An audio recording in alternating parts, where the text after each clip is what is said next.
Flatten your bread with a rolling pin, super flat. Now you're gonna put 2 eggs into a bowl, add some milk, some vanilla, and a little bit of cinnamon. Beat that all together. Get a little bit of cream cheese, room temperature is better, and spread that all over the center of the bread. Roll them up pretty tightly. They're gonna look like that. Now dump them in the egg and milk and let the extra come off. Melt some butter in a pan, but like a lot of butter. Add the French toast roll-ups right down. And just cook them till they're browned on both sides. Add some syrup to the top, and that's it, you're done. They were easy. They were a big hit over here too. For breakfast this morning, I'm going to attempt to make the TikTok viral egg sandwich. Let's get started. Start out by adding about a tablespoon of butter into the skillet. Now you're going to pour in 3 scrambled eggs. You're going to need 2 slices of bread, and you're going to dip it and flip it. And then the same on the other side, dip and flip. Now let this cook until the egg sets. Now that the egg is set, we're gonna flip this over like so. Add some cheese and some lunch meat. Now fold in the extra egg on the sides to the top of your sandwich and flip the bread on top of the other slice. Now just let it toast up for another minute or 2 and you will have a fabulous breakfast sandwich. Oh my gosh, yum.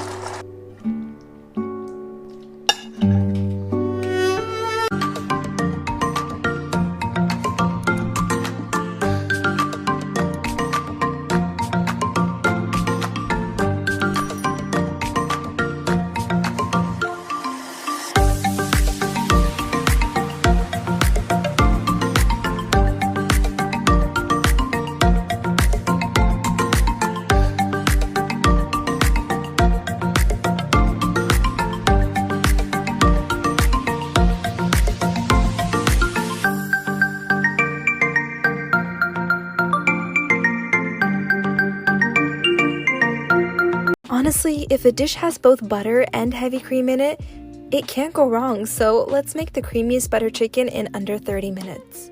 First thing you're going to do is cube your chicken breast and marinate it in yogurt and all your spices for at least an hour. Then we cook it over high heat to get some beautiful browning on it.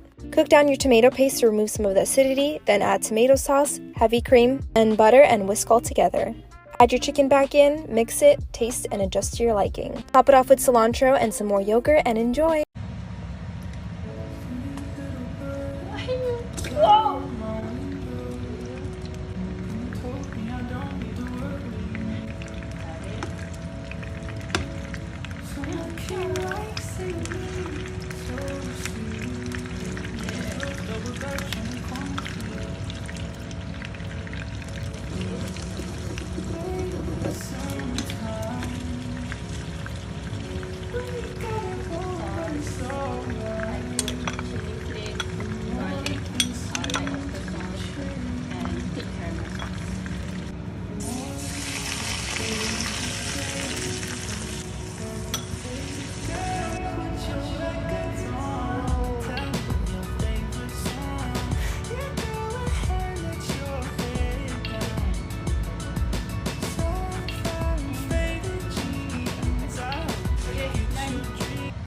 This is my recipe for the viral TikTok hack with the chicken, rice, and broccoli in the oven. You're going to season up some tenderloins. Don't forget to take the tendon out with your favorite seasoning. I use garlic and herb. You're going to take a total of 2 packs of the Knorr's cheddar broccoli rice. You're going to add 1 cup of water, get that mixed in, and then you're going to add 1 cup of chicken broth. After that, you're going to go ahead and add 1 whole can of cream of mushroom. This is the kind I use with the roasted garlic, or you can use cream of chicken. Then you're going to lay your tenderloins back into the pan, and then you're going to add some broccoli on top. You're going to bake this in the oven at 370 for 40 minutes, and you're all set. Today we're making TikTok's famous cloud bread. And guess what? It's so easy to make. Start by separating 3 eggs. Place just the whites into a mixing bowl. Whip them until they become frothy. I recommend using an electric mixer because it's much easier. Add in 30 grams of sugar, which is about 2.5 tablespoons. Once combined, add in 10 grams of cornstarch, which is about 1 tablespoon. I also added some vanilla and blue food coloring just because it adds a great flavor and a really cool color. Whip the egg white mixture until it becomes really stiff. Place the egg white mixture onto a parchment paper lined baking sheet. Form it into whatever shape you want. I did this sort of half sphere blob. And place that thing into a 300-degree oven for about 25 minutes. Here's the big reveal, TikTok cloud bread. It tasted really good, kind of like meringue. For more content, check out my Instagram or YouTube.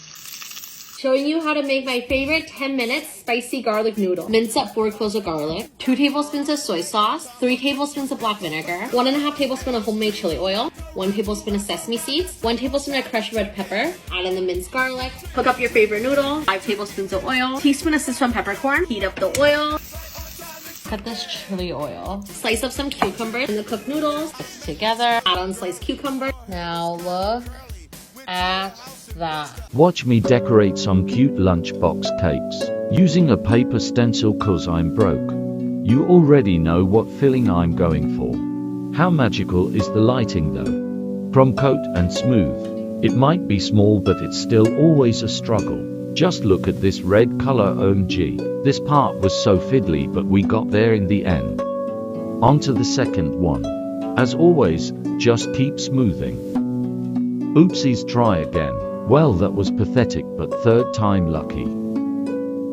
I've upgraded to year 6 handwriting now. Did some fancy piping. Time to package and smudge all my hard work. But they did look pretty, so it was worth it. Bye friends.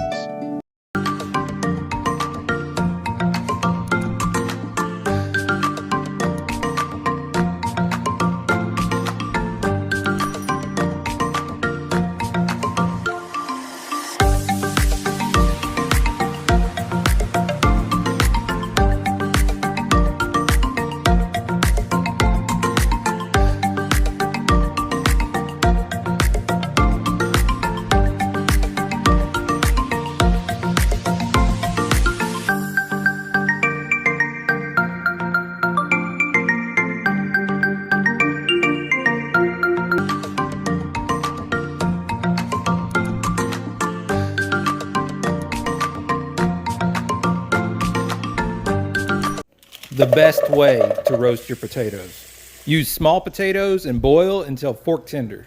Drain off the water and put them in a big bowl. We're going to start with a generous amount of olive oil. You're going to do salt, pepper. We're going to go onion powder, garlic powder, crushed red pepper, fresh basil, fresh thyme.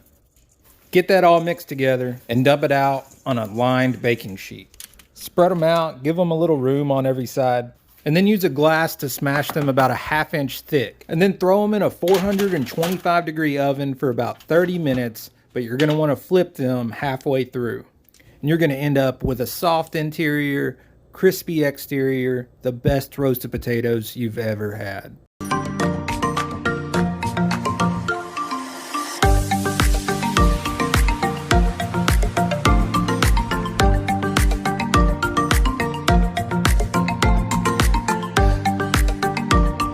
Krispy Kreme's Biscoff donuts are hands down the best ones, so I'm going to show you how to make them. We're going to start by mixing together the milk, butter, eggs and yeast, and then throwing that in with all the dry ingredients. Knead it all together for about 3 minutes and you should get this sticky but smooth dough. Once that's done, you can leave that to rise for a couple of hours and then roll it out into about 1/2 inch thick, cut out your circles and then leave them to rise again for 30 minutes.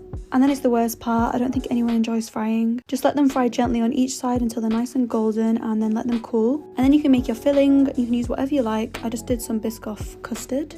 And now to fill the donuts, you just poke a hole through them and pipe the filling into it. And then you can just decorate them how you want. I dipped them in some melted Biscoff spread because I was copying the Krispy Kreme design. But that's pretty much it. Do y'all remember when you were younger and your mom would tell you there's food at home and you be hella tight because all you wanted was some McDonald's because you knew she was going to make this same thing from the night before and probably the night before that? Well, I taught myself how to cook and I don't think my kids are going to have...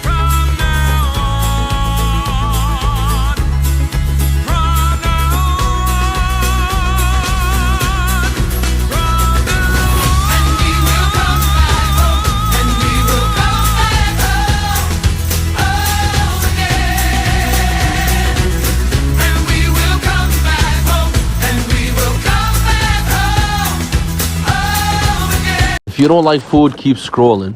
But if you love eating like me, then you in the right place, baby. Every day we cook up new creations to stimulate our palate in a different way. And if you're not following, how are you gonna keep up with this delicious food? Drop a follow, stick around, because we're always having.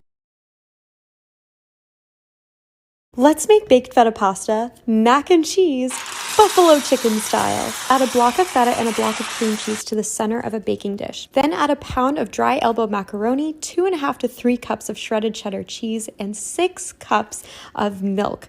Then add a few tablespoons of minced garlic, a lot of salt, guys, a few really good pinches. Then kind of give that outside part a stir to combine. Next, add about 1/2 cup or so of your favorite buffalo sauce to the top of the dish. Then crack some fresh black pepper over the top and put in a 350-degree oven for 50 minutes. I feel like I have perfected this method. The feta was so creamy, so was the cream cheese. The pasta was perfectly cooked. There was the perfect amount of liquid. Make sure you test at this point for any extra seasoning. I added plenty of salt though, so I was good. Then I just had bought a rotisserie chicken, shredded some up, and added it in. So easy and so friggin' good, guys. What am I gonna do with this hack next? Hey everyone, it's Ariana, and for all my cookie dough lovers who don't let a little salmonella stop them from eating half the bowl raw before baking, here's how you make the most heavenly and also safe edible cookie dough for one. Start with 1/2 cup of flour, which you microwave for about 30 seconds to get rid of any unwanted bacteria. Then add a tablespoon of white sugar, 2 tablespoons of brown sugar, and a pinch of salt, mixing that in. Then you'll need a tablespoon of partially melted butter, a splash of vanilla, and a tablespoon of milk. Then add your chocolate chips or whatever toppings you like and give it a stir. This is too easy not to make, and it's my go-to midnight snack. The full recipe's on my Instagram, and follow for more.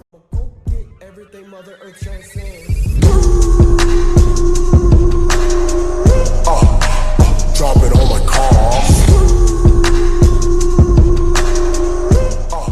Oh my goodness, these corn ribs need to be the next trending food. They're so fun, and I don't know why, but it's way more satisfying to eat corn this way. First, we're gonna need to cut the corn on the cob. Some people say to hack at a knife with a rolling pin, but A, that didn't work, and B, it's just way too complicated. I found that if you stand it up straight and give it a firm push, it cuts right through. Now cut those half pieces in half again until you have 4 ribs like so. In a bowl, add some olive oil, lemon pepper, garlic powder, chili powder, black pepper, smoked paprika, and a pinch of salt. Mix, then brush it onto your corn ribs. You can also fry or bake these, but I air fried them at 400 degrees Fahrenheit for 10 minutes and flipped once halfway through. For our chipotle lime mayo, we combined all these ingredients on the screen, and just look how freaking cute they are. I added my sauce and decided to make it lightly elotes inspired, so I added cotija cheese and cilantro. Enjoy!